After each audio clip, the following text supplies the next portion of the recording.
You know, you can judge me all you want. I certainly will. I have never seen The Exorcist. I haven't either, except for, pieces and parts, but not I'm familiar entirely. with the story. I know the high beats. I know the general flow of the movie. But what I didn't realize until not too long ago was that that is based on a true story. Mm-hmm. An alleged true story. Not a little girl.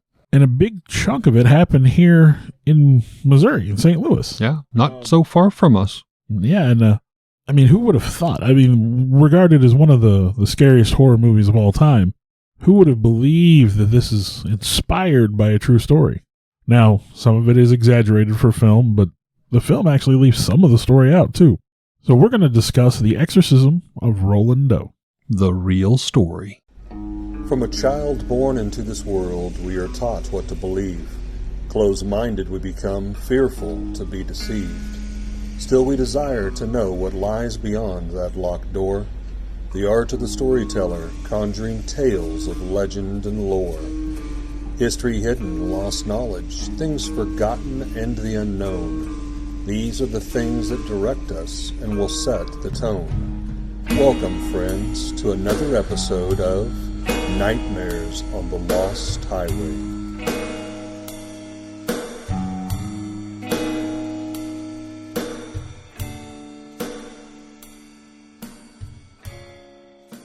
The Exorcist is a classic 1973 horror film directed by William Friedkin. The film, which tells the story of a young girl who is possessed by a demonic force. Maybe if I'm wrong, did we not discuss The Exorcist on our Cursed Movies episode? Yes, I believe it was included. All sorts of things that happened while that movie was being made. Yep, you are correct.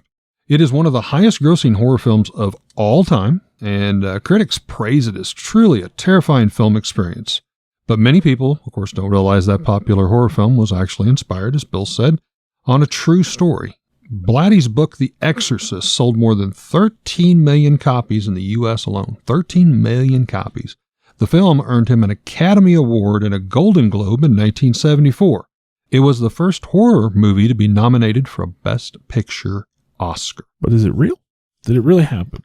Some people still deny that it did. So for a brief overview here, sometime in the late 1940s, a Roman Catholic priest performed a series of exorcisms on an anonymous boy. That he is documented as either Roland Doe or Robbie Mannheim, which seems a weirdly specific name. For the purposes of our podcast tonight, we're going to go with the name Roland Doe because like John Doe. Yeah, kind of an alias. But he was a 14-year-old boy who was allegedly the victim of demonic possession. And events were recorded by the intending priest, Raymond J. Bishop. Somewhere around mid-1949, several newspapers printed anonymous reports of an alleged possession and exorcism. The source was thought to be the family's former pastor, Luther Miles Schulz. And one account claimed that a total of 48 people had witnessed these exorcisms. Now, according to author Thomas B. Allen, who seems to be the authority on this, the Jesuit priest, Father Walter H. Halloran, was one of the last surviving witnesses of the exorcisms, and he was also a participant. And Allen wrote that a diary was kept by attending priest Father Raymond J. Bishop, who recorded the details of the exorcism. And I think that was kind of the prerequisite from the Catholic Church to perform an exorcism. Of course, they have to get permission. Yeah, you have to have permission. That was one of the prereqs that was given was we want a daily diary recording of the events.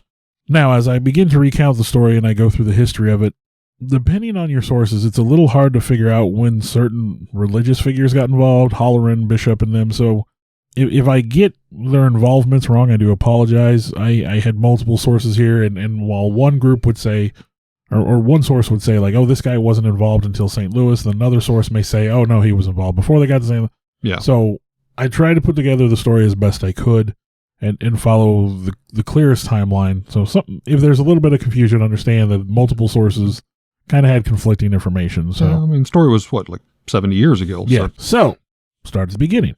Roland's born in 1935 into a German Lutheran family. In the 1940s, they lived in Cottage City, Maryland, which I guess is very, very close to D.C. Now, Roland was an only child, and he depended upon the adults in his home for playmates, primarily his Aunt Harriet. Now, Aunt Harriet, of course, as any good story like this goes, she was a spiritualist. Yes. And when Roland showed interest, she introduced him to the Ouija board, which I believe is the central focus of the movie. Yes, and they played with that, they said, on a daily basis. Now, again, you got to understand, at that time frame, that was the big spiritualist movement. So we're not talking some crazy single aunt that's out here doing this by herself. We did a whole episode on Ouija boards, and we talked about the history at the time. It was seen as a party family game. Yes, yeah. So, invite your kids. What could possibly go wrong? After Aunt Harriet's death, the family began to experience unusual phenomenon in the home. Strange noises, which would include scratching sounds coming from the walls and floors of Roland's room, water dripping inexplicably from pipes in the walls, furniture moving of its own accord, ordinary objects flying or levitating when the boy was nearby. I believe there was a picture of Jesus on the wall, which would vibrate if he like somebody was close. Punching it from the backside. Now, first, the family tried to reach out to the spirits in the home. They believed there were spirits in the home that were causing this problem. And I think they did what most people would do in a similar situation if you believed you had spirits. And they reached out and they asked to be left alone.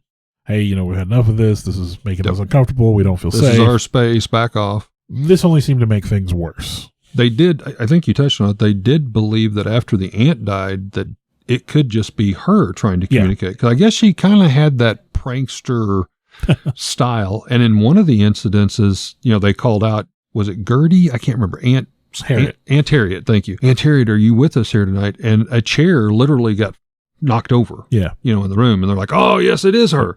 But no, I don't think so. But after appealing to the spirits to stop, things seemed to become worse. Roland now claimed to be able to hear someone walking in his room while he was trying to sleep. They would find scratch marks on his mattress in the morning, and eventually scratches would begin to appear on the boy's body. So with all this going on, the family turns to their Lutheran pastor, Luther Miles Schulz, and they need his help. There's obviously something going on, and something outside of our control. Yeah. So Schulz, he'd been long interested in parapsychology. He'd been watching these kinds of things. He'd been fascinated with it. It was a field that interested him, and of course, he takes the opportunity to come in. So he arranges for the boy to spend the night with him. Come to my house. We'll get you out of this environment. I guess the assumption was if it was the house itself that was haunted, being at Luther's house would separate him from those spirits. So he brought the boy in to observe him, and Schulz claimed to witness household objects and furniture moving, seemingly by themselves, including chairs that would move with Roland in them, and one that would actually throw Roland out as it was moving. Said his bed would also shake anytime he was in it. I believe when he visited their home, he said he saw where the floors had been scored by the furniture had been moved furniture. So much. Yeah. Yes. So he advised that their parents go and seek out a Catholic priest. Because obviously Lutheran does not have the best background for exorcisms or possessions or any of that. Depending on your religious beliefs, some places don't even believe in exorcism. Right. Or some faiths, I should say. I won't say places. So at this point in time, the boy began to go through what they called a series of exorcisms. Now here in Cottage City, they were conducted by Roman Catholic priest Edward Hughes at the Georgetown University Hospital, which was a Jesuit institution. During these exorcisms, at some point, the boy managed to slip one of his hands free of the restraints. He was strapped to the bed. Obviously, during the ritual, there's a lot of thrashing and moving and whatnot, as seen in the movie. Mm-hmm. And so, for the safety of everyone involved, they secured him to the bed. They strapped him down, strapped his hands and legs. Protect them as well as himself. He managed to get his hand free. He broke a bed spring from underneath the mattress, which I think requires a little bit of strength. That's a lot of strength, I think. And used it as an improvised weapon to slash the priest's arm during the process. And I think he broke another one's nose, maybe? That's later. Okay. So at this point, they stopped the rituals. Now, a few days later, red scratches would have begun to appear on the boy's body, and one of these scratches formed the word Louis. Now, the family had family in St. Louis. Mm-hmm. And I don't know how they made this leap in logic, but they thought... Yeah, I would have thought a person or a name. Maybe this means St. Louis. So they ask, is that what that means? And they kind of get confirmation in the scratches, right? So then they're like, okay, so we have to go to St. Louis. When do we need to leave? Can you imagine this? I mean, seriously, you're holding your boy down. This Louis gets carved across his chest. Oh, since that works so good, let me ask more questions. And if you could just carve into my son's body and reply. So they ask, when should we leave? And on the boy's hip, scratches manifest the word Saturday. Pretty specific. Well, it's a big word, too, to be scratched out on the kid's leg. Not now, not. So then they say, how long should we stay in St. Louis? Again. And scratched Honey, out. I know this is going to hurt, but we're getting an answer. So just tell me. So scratches say 3.5 weeks. on the boy's body. Getting pretty specific. So whatever force was afflicting Roland seemed to be in favor of this move to St. Louis. And again, it seems torturous. If he's already going through this, you're asking questions, using him as like a human Ouija board. Exactly. You have to question the parenting a little bit. Yeah, I'm sorry.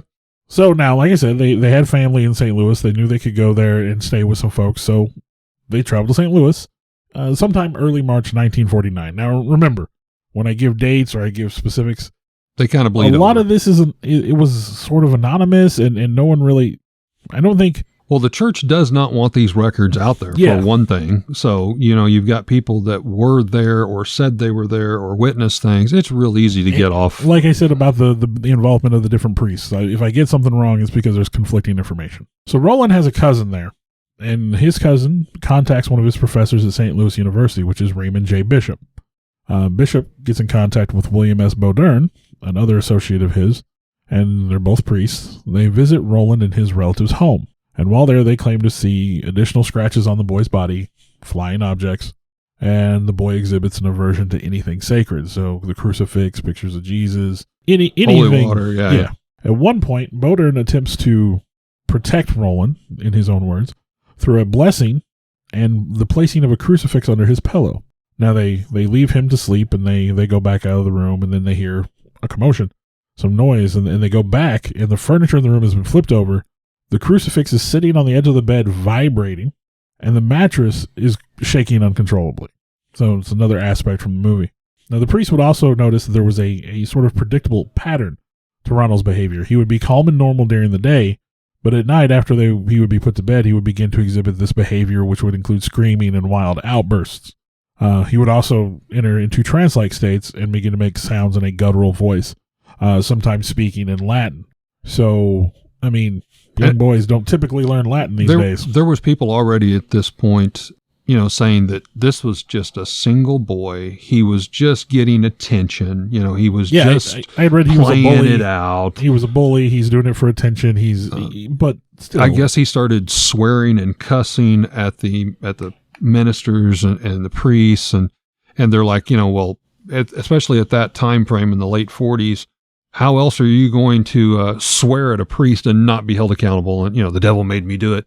I understand that. Some other people said he could have been going through epileptic seizures, which could cause the shaking and convulsions. That still doesn't explain the furniture moving, shaking, pictures on the wall. Yeah. Well, they say they never checked the boy's nails to see if he self-inflicted the scratches. But again, I mean, people are sitting here talking about how they observe the scratches. Actually, here shortly, I'm going to talk about scratches that move. So yeah, that's kind of hard to fake. Yeah. So at one point during these weeks-long ordeal that they're trying to perform exorcisms, Bodern saw an X appear in scratches on the boy's chest. He believed that signified the number 10 in Roman numeral, possibly indicating that the boy was possessed by 10 demons. Whoa. In another incident, a pitchfork-shaped pattern of red scratches moved from the boy's thigh down to his ankle. How do you do that? Yeah. Now, these types of things happen every night for more than a month.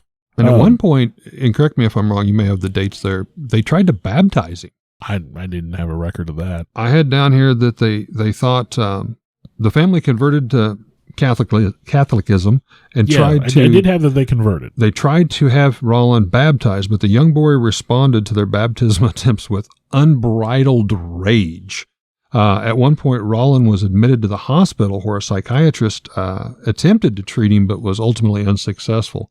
So I guess when they approached him or tried to get him to go into this, holy water, he just, they said, had like the power of 5 grown men and was throwing priests down. Now, as a father yourself, have you ever had to contend with an angry child? Yes. Don't get me wrong, they can seem pretty strong. Strong 3.5 men. Even my daughter at like 5 or 6 years old, there was a spat there where she didn't want to go to school. And to physically carry her out of the house would exhaust me. Yeah. So kicking, screaming, squirming. Yeah. No, I get that one I could almost. I get. Now, the 2 priests never gave up. They continued night after night trying to save this boy. On the night of March 20th, according to witnesses, the exorcisms reached an unhealthy new level where Ronald urinated all over his bed and then began shouting and cursing at the priests. At this point, the parents had had enough, and they took him to the Alexian Brothers Hospital, which is in southern St. Louis. for what they called more serious treatment. Baudin was granted permission to perform another exorcism from the Archbishop while the young boy was at the hospital. So before the ritual, another priest, Walter Halloran, was called into the psychiatric wing, and he was asked to assist Baudin. And there was also a William Van Roo, a third Jesuit priest, who was also there to help. Now, Halloran stated that during the scene, words such as evil and hell and various other marks appeared on the boy's body. And they claimed that during the Litany of the Saints portion of the ritual, the boy's mattress began to shake, and it was at this point that Roland broke Halloran's nose during the exorcism. That's the one I was thinking. I don't know if of. he got free or whatever. But finally, on April 18th, a miracle occurred in Roland's room. This was the Monday after Easter. Roland awoke with seizures, and he started to yell at the priests, saying Satan would always be with him. And the priest laid holy relics, crucifixes, medals, and rosaries on the boy. And at 10:45 that night, attending priest called on St. Michael to expel Satan from the boy's body. 7 minutes later, 7 is a significant number. Yep. Roland came out of his trance and said simply, "He is gone," and then described having a vision of St. Michael vanquishing Satan on a great battlefield. Now, there is definitely a trail that it is a single demon, where before we previously talked as many as 10 demons. So now, Halloran told a reporter afterwards that the anonymous subject of the exorcism went on to lead a rather ordinary life. Afterwards, the family moved back to the East Coast, where some say that Roland found a wife, started a family, and named his first son Michael after the saint that he believed saved his soul. The room where the exorcism was performed in Aglexian Brothers Hospital was boarded up and sealed. Sealed after that ordeal, never to be used again. And now the building's been torn down. Now, like we touched on earlier, some said that maybe Roland was a bully. Maybe he was doing it for attention. You know, this is an opportunity for a young man to lash out and conduct himself in a way that is socially unacceptable. No one's going to tolerate it. He's way out of line. Some people said it could be psychological. I think you said, you touched on mental. Epilepsy and... In his 1993 book, Possessed, The True Story of an Exorcism, Arthur Thomas B. Allen, who I said is kind of the unofficial expert on this, he offered that by consensus of today's experts, Robbie was just a deeply disturbed boy. Nothing supernatural about that. Yep. So... that's pretty swept under the rug. I mean, that's a bold statement, I think. You've got the original book that documents this, and you have the film that comes after, and then I think there's sequels. And again, to my shame as a horror fan, I've never seen the original Exorcist. I have tried. I will say I tried, but it is just so, as we were talking, it's just so dated.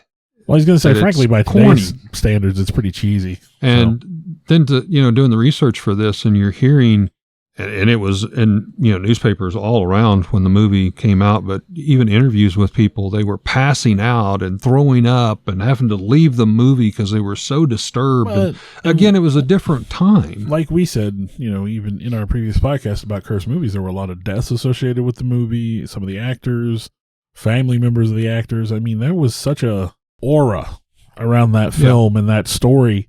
And then for me to find out that part of it was at least based in St. Louis, a big chunk of it, and that it was a true story, of course, I was more curious and had to dig into that a little deeper. That makes it a lot more intriguing. Now, the real possessed, the gentleman, Roland Doe, was his alias. His real name was Ronald, very close to Roland. Ronald Edwin Hunkeler, I believe. He died May 10th of 2020. It was 1 month before his 86th birthday. Yes, right at his 86th birthday. He suffered a stroke at his home in Marriottsville, Maryland. Now, here's kind of the other side of the flip. In his adult life, he was a NASA engineer whose work contributed to the Apollo space missions in the 1960s and who patented technology that helped space shuttle panels withstand extreme heat. Yep. One of his companions, and it said companion, so I'm not sure if that was a wife. Now, this is all alleged. Yes. Now, this has never been confirmed 100% that this is, in fact, that Ronald here is Roland. Okay. That's still Alleged. One of his companions, a 29-year-old woman who asked not to be named, told the New York Post that how do you pronounce it again? Hunkeler? The New York Post, that Hunkeler was always on edge about his NASA colleagues discovering that he was the inspiration for The Exorcist. I believe her exact words were, he lived with worry all the time. Yes. It was so bad that at Halloween, they would always leave their home and stay somewhere else for that fear that people would find out who he was. Yeah. And I mean, if somebody was going to harass you, Halloween would be the day for that. So he always lived in fear that people would figure out that he was that person. And he retired from NASA in 2001 after working at the agency for nearly 40 years.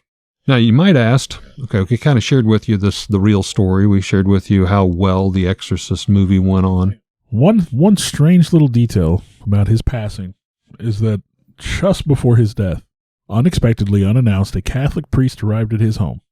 Had not heard this. To perform last rites before he passed. So you're saying nobody called him?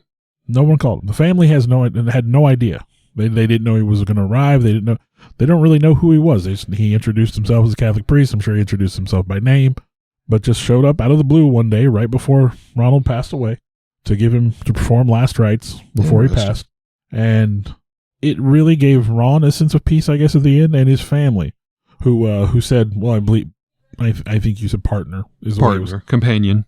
But yeah, the companion stated that she knew he was at peace, and that really helped Ron, and that got him, into heaven, and he was finally at peace, and he didn't have to worry about this anymore. Which that could be explained. What I'm envisioning is if he was the real exorcist boy, it would stand to reason that the Catholic Church, after they did it, they would keep tabs on him. Yeah. Why? And they'd be like, oh, our work here is done, and just turn your back on the person for the rest of their lives. So that's an interesting twist. Now, we might say, how did this story leak out, for lack of a better term, to William Peter Blatty and all those that was involved with the writing of the book and obviously the hugely successful movie?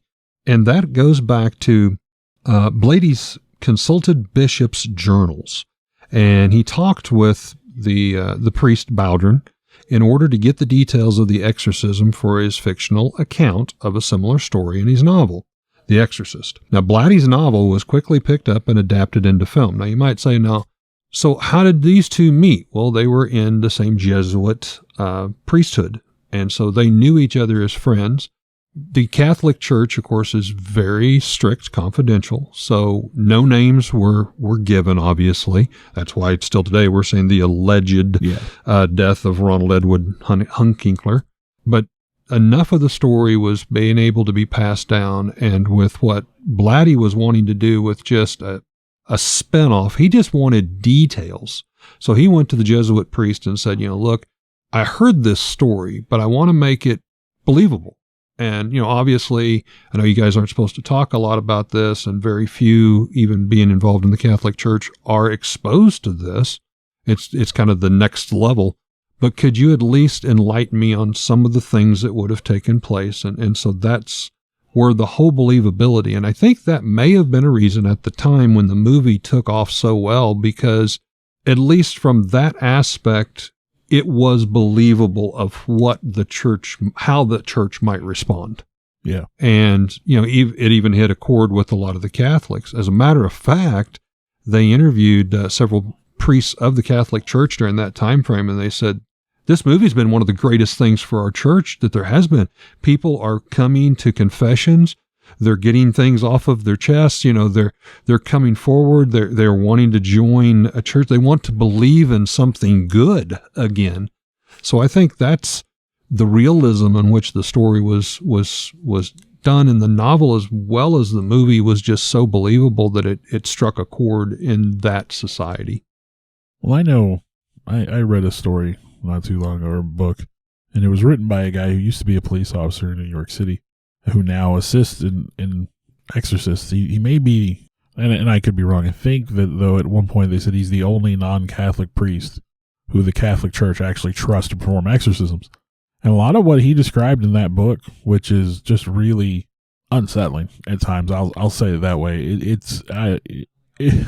I like to settle in with a good book before I go to bed. That's not the book to do that. Not that one. It was very difficult to sleep after I'd read a chapter Grimm's or two of that. Fairy Tales version 3.0. But a lot of the stuff he documents, I mean, that same stuff comes out here, and those people that participate even in the ritual, they are at a real risk of these things following him home. He documented that it had destroyed his family, and I think he ended up losing his wife. I think they separated because he was bringing things home. She would see things in the house when he wasn't there, shapes of people. Yeah. I think things were tormenting his child at one point in time. He had to do a cleansing of his house and all that. So that's taking service to a whole new level. Yeah. And then here, I don't know. I think you and I have talked about it in the last few years, though, or last 5 to 10 years even, that there has been a call for exorcists in the Catholic Church and for, people going into the church to learn those rites, because the performance of exorcisms is at an all-time high. I think every year they perform more than they did the year before. Yeah. Not a good sign. Humanity's going down a path, and it's, you want to hope for the best, but when the Catholic Church is needing exorcists and putting out the call and in performing, because like you said, you have to get permission. I think you have to have like 2 independent witnesses, and you have to be evaluated by a psychiatrist beforehand. Yeah. You have to it's not just a couple priests getting together and saying, hey, let's go do an exorcist tonight. Yeah, the process is not as simple as someone showing up and going, this guy needs to be exorcised. No, you have to be evaluated by a medical professional, a mental professional, and like a priest before, and those professionals all have to agree that what's going on is more than what it seems. One of the Catholic priests I saw interviewed, actually I was watching last night, he said out of 1,000 cases that are brought to him or, his group, 1 of 1,000 truly is the definition of what they would permit an exorcist to occur. I would think in most cases, like you said, mental, physical, imbalances, a lot of that probably falls under that. And if you don't know, you're not a professional, you may not know the difference. And that's why you have to be evaluated. But like you said, if it's 1 in 1,000, that's... But yet they're still needing help for exorcisms. Yeah. Or exorcists, I should say. So, yeah. No, exorcism is on the rise. And like you said, like I said, they have to be evaluated. So, obviously they're doing their due diligence. So. Well, and again, back to the way the story was told and the knowledge that was gained, it's really no different than like all the mini doctor shows that are on television. If those were written by people who didn't have an understanding of surgical terms and medicine and stuff, can you imagine the doctors going in, yeah, we're going to snip this here vein and take this artery out and do, well, when you use a Southern accent, that just makes it worse. But again, if you have that background that even people in the field can identify with, it becomes a whole new, more believable level. And again, even observing these phenomena, there's a video, allegedly, on YouTube. I've never watched it. I refuse to watch it because of the context, that supposedly portrays a true exorcism. Now, it's leaked video. It should have never got out to the public. Those kinds of records are supposed to be sealed. Yep. You said they keep their records. They Very don't want that confidential. in the public eye. The urban legend is that if you watch this video, you will experience things in your home. So you, simply by observing an exorcism, is supposed to bring danger to you. And you had, what they say, as many as 48 witnesses total to this. You had the whole kid's family. You had all the priests. You had the medical professionals. So, and how do I put this? Regardless if you believe it or not, if you were one of those 48 families, if you witnessed that, regardless of what it was, whether it was a full-blown demonic possession to a spoiled little rich kid or whatever, that is going to be traumatic to you regardless of what the origin was, just going through that. So that could spark a lot of more evil, misunderstanding, and it's a slippery slope. So again, whether, like you said, whether he's a spoiled little rich kid who wanted to find a way to swear at a priest or legit victim of demonic possession, did he, the story says that they were successful. That is the end result. They were successful. They saved this boy's soul. He went on to lead from the sound of it, a very interesting life. Successful life. So, and I loved the twist that I hadn't heard that you brought with the last rites by the Catholic priest. That's the guy just shows up out of the blue one day. And like we said, maybe they just kept tabs on him. Maybe that's part of the process. Yeah. Well, regardless of exactly what occurred, it was interesting for us to take a deeper dive into this, especially being associated with St. Louis to some degree. And we hope that you have enjoyed yet another tale of what you'll find on Nightmares on the Lost Highway. Thanks for listening. It was the first horror. Now, Bo Dern was granted permission from the hospital.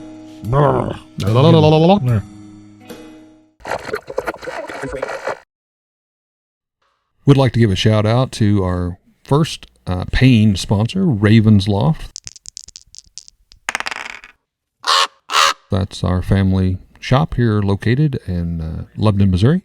It's your one-stop gaming, vintage toy, and collectible shop where you can find Star Wars, Transformers, G.I. Joe, comics, vinyl records, role-play gaming, Magic the Gathering, and so much more.